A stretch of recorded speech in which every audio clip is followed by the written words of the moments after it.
పరిశుద్ధమైన తండ్రి, ఈ విధంగా మీ సన్నిధిలో కనపడడానికి మాకు అనుగ్రహించిన అత్యద్భుతమైన అవకాశం బట్టి మీ నామం మేము కలుగునుగాక. ప్రభా, ఈరోజు కూడా ఒక మంచి విషయాన్ని ఆలోచించి ఆశపడుతున్నాను. మీ పరిశుద్ధాత్మ సహాయం అందించమని, మీరే మాతో మాట్లాడమని, మీ పరిశుద్ధాత్మ సహాయం ముందుగా అడుగులు ఎంచుకుని పెట్టుకుంటూ ప్రార్థపడుతూ త్వరలో రానైన ప్రభు రక్షకుడు నేను క్రీస్తు స్వశాశ్వమైన పవిత్రమైన నామములో ఈ ప్రార్థన మనలో పెట్టుకున్న పరలోకపు తండ్రి, ఆమె. ప్రియమైన వాళ్ళారా, ఈ విధంగా మరొకసారి కలవడానికి దేవుడానికి గురించిన అద్భుతమైన అవకాశం బట్టి దేవుని నామం మేము కలుగునుగాక. ఆమె. ఇప్పటికే మీరు 2 సెషన్లుగా వింటూ వస్తున్నారు. ఏంటిదంటే కీర్తన గ్రంథం 1వ అధ్యాయము 1వ వచనంలో రాయబడిన మాట, దుష్టుల ఆలోచన చెప్పుకున్న నడవక అనేది ఒక పార్ట్ అయితే, పాపల మార్గం నిలవక అనేది 2వ పార్ట్గా మీరు చూశారు. ఇక 3వ పార్ట్గా ఏమంటున్నాడంటే అపహాస్కులు కూర్చుండి చోటను కూర్చుండక అంటున్నాడు. ముఖ్యంగా వీటిని గంటల కొద్దీ మాట్లాడవచ్చు, కాకపోతే మీకు అర్థం చేయించాలన్న ఒక చిన్న ఆలోచనతోటి 10 నిమిషాల్లోనే నేను ఆ మాటలు ముగించే ప్రయత్నం చేస్తున్నాను. ఓపికగా వినండి, నేర్చుకోండి.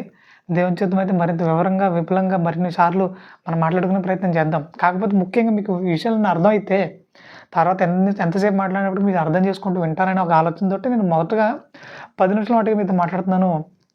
శ్రద్ధగా వినండి, నేర్చుకునే ప్రయత్నం చేయండి. రైట్.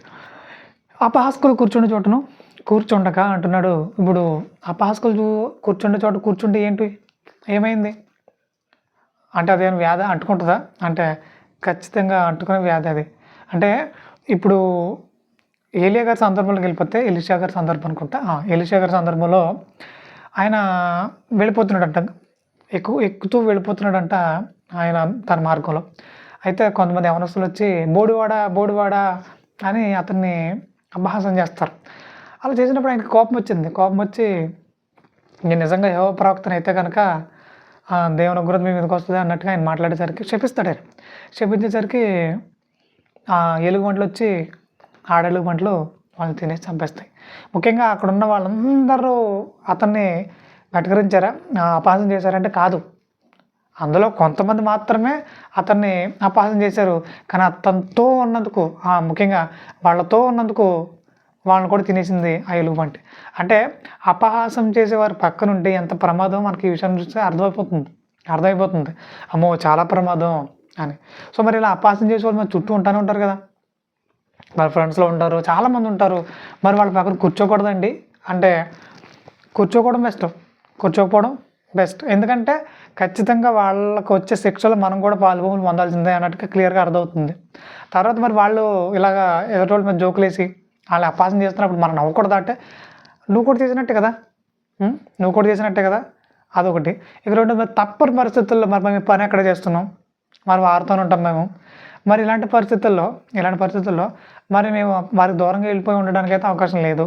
మరి ఎలా అంటే ఏం ప్రాబ్లం లేదు, మీరు ఉండడం వరకు తప్పని పరిస్థితుల్లో ఉన్నారు కాబట్టి ఓకే డన్. కానీ వారితో ఏకీభవించే ప్రయత్నం చేయకండి. ఎందుకంటే ఖచ్చితంగా మీరు కూడా శిక్షలో పాలుపంపులు పొందుకోవాల్సిన పరిస్థితి అవుతుంది. ఒక అమ్మాయి వెళ్ళిపోతుంది, అమ్మాయి మీద ఏదో జోకేసాడు ఒకడు, చుట్టూ నలుగురు ఉన్నారు, వాళ్ళు ఎవరో ఇలా వీడు ఒక్కడేసాడు. ఆ అమ్మాయి వెళ్ళి వాళ్ళ ఇంట్లో వాళ్ళని తీసుకొచ్చింది. ఒక్కడిని కొడతారా, వీడితో అందరినీ కొడతారా? 5గురిని కొట్టారు, చిత్త కొట్టేశారు పట్టుకుని. అంటే అపహాసం చేసింది ఎవరు? వీడొక్కడు. దెబ్బలు తిన్నది ఎవరు? 5గురు. కాబట్టి ఇది భౌతికంగా కూడా చాలా ప్రమాదకరమైన పరిస్థితి. ముఖ్యంగా ఇది భౌతికంగా చూస్తే ప్రమాదం. ఇక ఆధ్యాత్మికంగా వెళ్ళిపోతే యేసుక్రీస్తు వారిని ఒకంత అపహాస్యం చేస్తూ మాట్లాడుతుంది సాతాను. ఎక్కడ 40 రోజులు ఉపవాసం ఉన్న తర్వాత ఆయన్ని నువ్వు దేవుని కుమారుడే కదా, మరి దేవుని కుమారుడు రొట్టెలు తీసుకో, రాళ్ళ రొట్టెలుగా చేసేసుకో, తిని అంటుంది. అంటే అది ఒక ఇంత ఎటకారంగా మాట్లాడుతుంది. నీకు ఆ దమ్ముందిగా, నీకు ఆ శక్తి ఉందిగా అన్నట్టుగా. సో మరి యేసుక్రీస్తు అంటే ఆయన ఎలా స్పందించారు అంటే వాడు చెప్పినట్టు నేను ఎందుకు చేయాలి? అయినా దేవుని మాట వల్ల మనం బ్రతకాలి తప్ప తిండి వల్ల కాదు. దేవుడు మనల్ని బ్రతికించాలనుకుంటే బ్రతికించగలడు. ఆయన మాట మనం బ్రతికించాలి. సో ఇలా ఆయన రివర్స్లో వెళ్ళాడు కాబట్టి ఆయన నిలబడ్డాడు. అదే మనం రెచ్చగొడితే మనం రెచ్చిపోతాం. కొంతమంది ఎలా అంటే మనల్ని ఎటకారం చేస్తూ ఉంటారు, అపహాసం చేస్తూ ఉంటారు. కృంగిపోకూడదు. మీరు ఎంత అపహాసమైన చేసుకోండి, మీరు ఏదైనా చేసుకోండి, ఐ డోంట్ కేర్ అన్నట్టుగా నిలబడగలగాలి. చాలామంది కృంగిపోతున్నారు. అలా కృంగిపోయే పరిస్థితి ఏమాత్రం కలిగి ఉండకండి. అపహాసం చేయడం వారి పని, నిలబడడం మన పని. ఎంతైనా అపహాసం చేసుకొని ఉండి అయినా ఒకటి దేవునికి అప్పచెప్పేస్తే అయిపోయాయి. చాలామంది వ్యతిరేకించేసి రెచ్చిపోయి అది ఇది చేసేస్తుంటారు. సో అంత అవసరం లేదు, నన్ను అడిగితే అంత అవసరం లేదు. బైబిల్ కూడా అదే చెప్తుంది, మీరు రెచ్చిపోసిన పనే లేదు నాయన, నాకు అప్పగించండి, నాకు అప్పగించండి, నేను చూసుకుంటాను అంటున్నాడు. ముఖ్యంగా శత్రు విషయంలోకి వచ్చేస్తే ఆయన ఏమంటాడంటే, శత్రువుని క్షమించండి, అతనికి ఆకలిస్తే భోజనం పెట్టండి. సో ఇలా చాలా విధాలుగా మాట్లాడుతున్నాడు. అంటే వాళ్ళకి మేలే చేయండి తప్ప కీడు చేయకండి, మిగతా కూడా నేను చూసుకుంటాను అంటున్నాడు. మరి ఆయనకి అప్పచెప్పేయడం మానేసి మనమే ఏదో చేసేద్దాం, వాళ్ళు అపాసించారు కాబట్టి మనం కూడా అపాసించేయాలి, ఇలాంటి ఆలోచన విధానం మానేయండి. దేవుణ్ణి సంతోషపెట్టే విధానం అది కాదు. అర్థమవుతుందా? కాబట్టి ఇలా అపాసించే వారి వల్ల ఎంత ప్రమాదం ఉందో ఒక వచనం చదువుకునే ప్రయత్నం చేద్దాం. సామెత గ్రంథం 29వ అధ్యాయము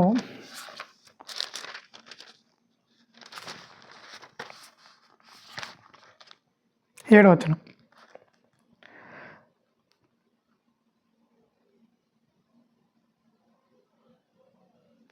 ఎనిమిదవ వచనం.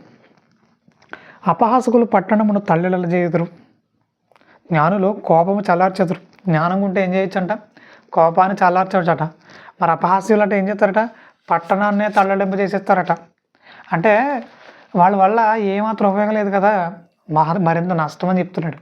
పట్టణాన్ని తల్లడలు చేసేస్తారట. అంటే వాళ్ళ వల్ల ఎవరికి ఉపయోగం లేదంటున్నాడు. అలాంటి వారితో కూర్చోవద్దు అంటున్నాడు.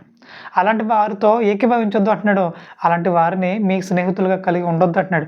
ఒకవేళ అలాంటి వారు మీకు స్నేహితులుగా ఉన్నారా, ఖచ్చితంగా వీలైనంత మట్టుకు వారితో డిస్టెన్స్ మెయింటైన్ చేయండి. ఎందుకంటే అలాంటి స్నేహం ఏం ఉపయోగం? దేవుణ్ణి బాధ పెట్టే స్నేహం ఎందుకు?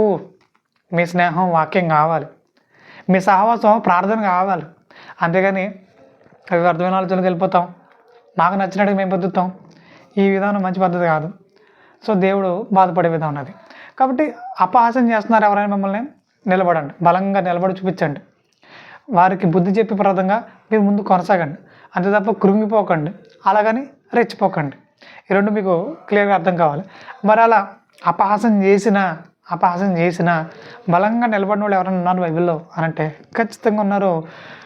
ముఖ్యంగా వచనాలను చూపించి మీకు వివరించి మాట్లాడాలంటే చాలా టైం తీసుకుంటుంది. కానీ మీకు జస్ట్ జ్ఞాపకం చేస్తున్నాను. ఏంటంటే ఒకనొక సందర్భంలో దావీదు గారు కుమారుడు అబ్షాలోము రాజుగా నియమించుకుని మొత్తానికి ఒక ఇంత యుద్ధానికి సిద్ధమవుతున్న టైంలో దావీదు బయటికి వచ్చేస్తాడు, రాజ్యం నుంచి బయటకు వచ్చేస్తాడు. అలా బయటకు వచ్చేసిన తర్వాత షిమి అని ఒక అతను ఉంటాడు. చాలా అపహాసం చేస్తాడు, చాలా ఇటకారం చేస్తాడు, చాలా కించపరిచి మాట్లాడుతూ ఉంటాడు. కుక్క అంటాడు దావీదుని. పక్కనున్న అతను అంటాడు, అభిషేక్ అనుకుంటా, ఒక్క మాట నాకు సెలవు ఇతను చంపేస్తానంటాడు. అంటే దావీదు పరిణతి చెందిన వ్యక్తి ఏమంటాడంటే, నువ్వు చంపేయడం, వాళ్ళు చచ్చిపోవడం కాదు, ఇది నాకు తగిందే. నా కొడుకే నా మీద యుద్ధానికి వస్తే వీడేదో అన్నాడని నేను ఎందుకు కోపం తెచ్చుకోవాలి? అసలు ముందు బాధాకరమైంది అది కదా. సో బాధపడని పనే లేదు, వాడు అనని వదిలేసాడుగా. అలా కొంతకాలం అయ్యింది. కొంతకాలం అయ్యేసరికి అబ్షాలోము చనిపోయాడు. మరలా దావీదు రాజయ్యాడు. మళ్ళీ కొనసాగుతున్న టైంలో చాలా భయపడిపోయి వణికిపోయాడు ఈ షిమి. మరలా దావీదుని ఎదుర్కోవడానికి వచ్చాడు, మళ్ళీ రాజ్యంలో తీసుకెళ్ళడానికి వచ్చాడు. సో అపహసించిన వారి పరిస్థితి చివరికి ఇలానే ఉంటుంది. ఎప్పుడైతే అపహాస్యాన్ని కూడా బలంగా తీసుకుంటామో, మోటివ్గా తీసుకుంటామో, నువ్వు అపహసిస్తున్నావా అంటే కొంతమంది ఎలా అంటే, వచ్చాడులే, చేసేవాళ్ళే అంటారు. చేసి చూపించాలి. అనంటే మనం చేయలేమని వాళ్ళ అర్థం. మనం చేయలేము, మనం సాధించలేము అని ఎటకారం చేస్తున్నప్పుడు, అపహాసం చేస్తున్నప్పుడు చేసి చూపించాలి. అంతే తప్ప రెచ్చిపోకూడదు. నేను ఇంత చేయలేను రా, అలాగ ఇలా అనకూడదు. చేసి చూపించాలి. వారు నోరు మూయించాలి, మాటలతో కాదు, చేతలతో నోరు మూయించాలి. నోరు ఎత్తనివ్వకూడదు. అంత బలంగా వారికి సమాధానం చెప్పాలి. అంటే మనం ఎదిగి చూపించాలి తప్ప మనం రెచ్చిపోవడం వల్ల, కురింగిపోవడం వల్ల, ఏడ్ చేయడం వల్ల ఏ ఉపయోగం లేదు. అపహసించే వారి పక్కన కూర్చోద్దు, వారి ఆలోచనలతో ఏకీభవించొద్దు, అలాంటి వారి స్నేహితులుగా కలిగి ఉండొద్దు. అలాంటి ఆలోచనలు ఇంకెవరైనా మీలో కలిగి ఉంటే ఇప్పుడే దేవుని ఎదుట క్షమాపణ కోరుకుని విడిచిపెట్టండి. రోజుకి మన ఆలోచన విధానం దేవుని సంతోషపెట్టే విధంగా ఉండాలి. అపహసించే విధంగా ఉంటే దేవుడు కూడా బాధపడతాడు మనల్ని బట్టి. ముఖ్యంగా ఈ రోజున క్రైస్తవులు అపహాసకులు పెరిగిపోయారు. వాడిని అనాలి, వీడిని అనాలి. సో ఎవరిని అనాలి? ఎవరినంటే ఏం ఉపయోగం?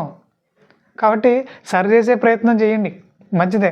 కానీ ఎటకారం చేసి వాళ్ళని అదం చేసి వీళ్ళు అదం చేయడం వల్ల ఏం ఉపయోగం? కాబట్టి దేవుడు దాని విషయంలో సంతోషపడాడు, అంగీకరించడు. రోజు రోజుకు మనలో పరిణతి కావాలని కోరుకుంటున్నాడు ఆయన. మనం జ్ఞానులుగా సమాజంలో వెలగాలని కోరుకుంటున్నాడు. అంతేగాని దేవుడిని బాధపెట్టే విధానం మంచి పద్ధతి కాదు. దేవుణ్ణి సంతోషింపజేసే కుమార్తెలుగా మీరు అందరూ ఉండాలని కోరుకుంటున్నాను. అపహాస్యాస్పదమైన ఆలోచనలు మనలో ఉండనివ్వకుండా నిత్యం వాక్యంతో నింపబడుతూ అనేకులకు ఆశ్రయాస్పదంగా అనేకులకు జ్ఞానాన్ని తెలియజేసే మంచి కుమారులుగా మనందరూ ఉండాలని దేవుడు కోరుకుంటున్నాడు. ఆ విధంగా దేవుడు మనల్ని బలపరిచినాకన్నా ప్రార్థన చేద్దాం.